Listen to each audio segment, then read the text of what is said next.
You want to know what real panic feels like? It's not a jump scare. It's not a car accident. It's watching a stranger's house catch fire through a webcam while your boss lectures you about performance metrics.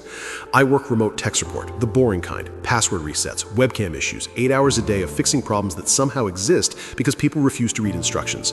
This ticket was supposed to be easy, webcam driver not detected. I remoted into the guy's laptop, started the reinstall, and waited. He was polite, worked from home too.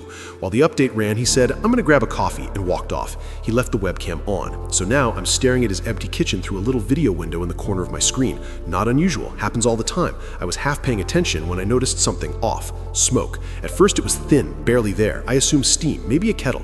Then it thickened, curled upward, and suddenly there were flames. A pan on the stove was fully on fire. Grease fire, the violent kind. Orange flames climbing toward the cabinets. My brain froze for a second. Then I started yelling, "Hello, your stove is on fire." Nothing. I cranked the volume and leaned into my headset. "Sir, your kitchen is on fire. You need to come back, now." Still nothing. The flames grew. One cabinet edge darkened. My chest tightened. This wasn't in my job description, but it was happening on my screen, and that made it my problem. I scrambled through his customer profile, looking for a phone number, when someone tapped my shoulder. My manager. Let's call him Kevin. Kevin was obsessed with numbers, average handle time, call volume, metrics that mattered more than reality. He said, "You've been on this ticket for 12 minutes. You need to wrap it up."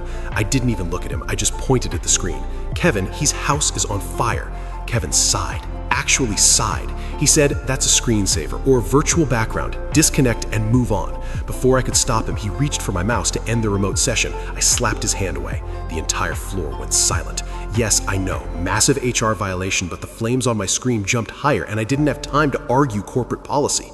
Kevin started yelling about professionalism, but I wasn't listening. I'd noticed something on the customer's desktop, a smart home app. Lights, thermostat, everything. I clicked it. I didn't ask permission. I didn't think. I took control and started flashing every light in his house red and blue. Kitchen, living room, hallway, like a low-budget police raid. 10 seconds later, the guy came sprinting back into frame, dropping his coffee mug mid-run.